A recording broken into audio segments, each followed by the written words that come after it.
उत्तर प्रदेश चुनाव को देखते हुए सियासत अब गरमाने लगी है। जनता को लुभाने के लिए सभी राजनेता और सभी दल लगे हुए हैं और हम मौजूद हैं उत्तर प्रदेश के कानपुर में। और कानपुर में कांग्रेस की क्या कुछ स्थिति है, ये जानने के लिए हमारे साथ मौजूद हैं कांग्रेस नेता शैलेंद्र दीक्षित जी। सर, कांग्रेस की क्या कुछ स्थिति है, ये शायद आपको मुझसे बेहतर पता होगी। इस बार चुनाव में बहुत बड़ी चुनौती है कांग्रेस के लिए, कैसे आप इन चुनौतियों से निपटेंगे?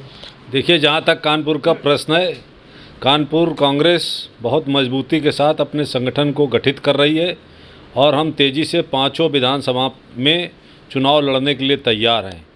कहीं पर क्या स्थिति है वो आप कह सकते हैं, लेकिन कानपुर में पांचों विधानसभा में हम को ऐसा लगता है कि जो हमारी तैयारी है, जो हमारे कार्यकर्ताओं का जोश है, कि हम जनादेश अपने पक्ष में पाने के लिए तैयार हैं।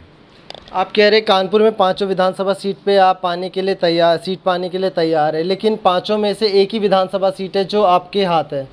बाकी की सारी सीटें ना कांग्रेस के पास नहीं, 2 समाजवादी पार्टी के पास है, 2 बीजेपी के पास है। तो कैसे लगता है आपको कि बाकी की 4 सीटों पर आप कैसे जा पाएंगे जनता तक? नहीं, देखिए, जो कानपुर का है कि 2 सीटें समाजवादी पार्टी के पास हैं, लेकिन वो गठबंधन की सीटें हैं। उसमें कांग्रेस का एक बहुत बड़ा योगदान था। सीसामऊ विधानसभा हो या आर नगर विधानसभा हो, छावनी, तो छावनी में हमारा विधायक है। 2 जगह हमारे गठबंधन की ताकत से ही वहाँ पर समाजवादी पार्टी है। और जो स्पष्ट तौर पर जो गोविंद नगर विधानसभा है, कांग्रेस बराबर से यहाँ चुनाव लड़ती है और किदवई नगर से हमारे पास जो पूर्व विधायक हैं वो बराबर से चुनाव लड़ते हैं। तो सबसे पहले तो ये कहना गलत है कि हमारे पास एक सीट है। हम पाँचों सीट पर पूरे ताकतवर हैं और ये उत्तर प्रदेश जानता है कि कानपुर से अब की बार पांचों सीट कांग्रेस के पक्ष में जाने वाली है। इस बार तो गठबंधन भी नहीं हो रहा। अखिलेश यादव कह चुके हैं कि बड़े दलों से गठबंधन नहीं करेंगे, तो इस बार लड़ाई कैसे होगी? देखिए, जो लोग 2014 में हिंदू मुसलमान के नाम पर भारतीय जनता पार्टी के पास चले गए थे, तो भारतीय जनता पार्टी ने जो वादे किए थे वो वादे खरे नहीं उतरे हैं। उनको जुमलेबाज लोग पहचान गए हैं। महंगाई का मुद्दा हो, चाहे बेरोज़गारी का मुद्दा हो, चाहे कोरोना में मौत बरसने का मुद्दा हो, चाहे यहाँ पर जो स्मार्ट सिटी बनाने का नारा दे करके ये आए तो सड़कें गड्ढे में तब्दील हो चुकी, कूड़े के ढेर हैं शहर में, चाहे कानून व्यवस्था को लेकर के एक दिन में 24 घंटे में 5-5 हत्याएं हो रही हैं कानपुर में। तो इन सब चीज़ों से भारतीय जनता पार्टी के चेहरे को और योगी सरकार के चेहरे को कानपुर की जनता पहचान गई है। इसलिए वो उनके पक्ष में मतदान करने वाली नहीं है। वो फिर से कांग्रेस की तरफ लौट रही है और उसको लगता है कि जिस दल ने इस देश में 70 साल तक शासन किया है वही सरकार चला सकता है। तो कांग्रेस में प्रियंका गांधी के नेतृत्व के बाद एक चमत्कारिक जनादेश आने जा रहा है।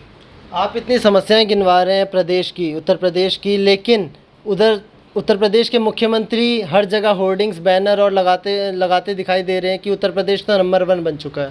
देखिए, नंबर 1 बन चुका है, बेरोजगारी में नंबर 1 बन चुका है। उत्तर प्रदेश महंगाई में 200 रुपये कड़वा तेल बिक रहा है, उस पर नंबर 1 बंद हो चुका है। कानपुर में जितना तेज़ी से उद्योग बंद हुए उसमें उत्तर प्रदेश नंबर 1 हो गया। और गांधी जयंती पर जिस तरह पूरा दुनिया महात्मा गांधी को अहिंसा के पुजारी का जन्मदिन मना रहा था, कानपुर में एक दिन में 5 हत्याएं हुई। तो इस बात पे नंबर 1 बन चुका है कि हम पूरे प्रदेश को हत्याओं का शहर बना रहे हैं। जिस तरीके से कानपुर में महिला की 10वीं मंजिल से फेंककर हत्या कर दी गई, जिस तरीके से गोरखपुर में योगी की पुलिस ने कानपुर के व्यापारी की हत्या कर दी, अकारण नृशंस हत्या की है, इन सब मामलों में उत्तर प्रदेश नंबर 1 है। होर्डिंग लगाने से या विज्ञापन देने से नंबर 1 प्रदेश नहीं हो जाता। जब तक जनता को एहसास नहीं होगा तब तक वो नंबर 1 नहीं हो सकता। अच्छा, मैं कांग्रेस से पूछता हूं कि कांग्रेस इस बार आगामी विधानसभा चुनाव में किन मुद्दों के साथ जनता के बीच में जाएगी? देखिए, हम सीधे सीधे उनके पास जा रहे हैं, जनता के पास, कि जो दल 2014 में आपके पास हिंदू मुसलमान के नाम पर आया था, इतने वर्षों में 7 साल बाद भी उत्तर प्रदेश का चाहे 4.5 साल का कार्यकाल हो या केंद्र सरकार का लगभग 7 साल का कार्यकाल हो चुका है, उनके पास फिर कोई मुद्दा नहीं है। वो फिर कब्रिस्तान और शमशान पर आपसे चुनाव और वोट मांगने के लिए आ रहे हैं।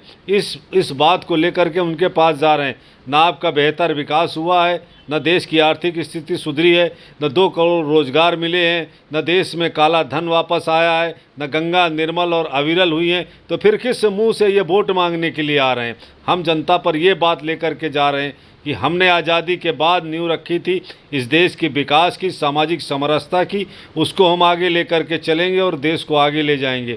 इन सारे मुद्दों को जब हम जनता के बीच में जा रहे हैं तो जनता हमसे सिर हिलाती दिख रही है, हमसे सहमत दिख रही है, और उसी आधार पर हम कह सकते हैं कि कानपुर क्या उत्तर प्रदेश में हम फिर से सीटें जीतने जा रहे हैं, और यहीं से एक आईना पूरे देश के लिए भी निकल करके आएगा 2021 में। अच्छा, मैं आखिरी सवाल शैलेंद्र जी आपसे पूछता हूँ, क्या आपको नहीं लगता कि कांग्रेस अभी भी मतलब कहीं ना कहीं इनएक्टिव है, मतलब वो पूरे तरीके से एक्टिव नहीं है, चुनावी मोड में नहीं है कांग्रेस? देखिए, प्रियंका जी के नेतृत्व में उत्तर प्रदेश में 24 सप्ताह 24 घंटे कांग्रेस कार्यक्रम चला रही है।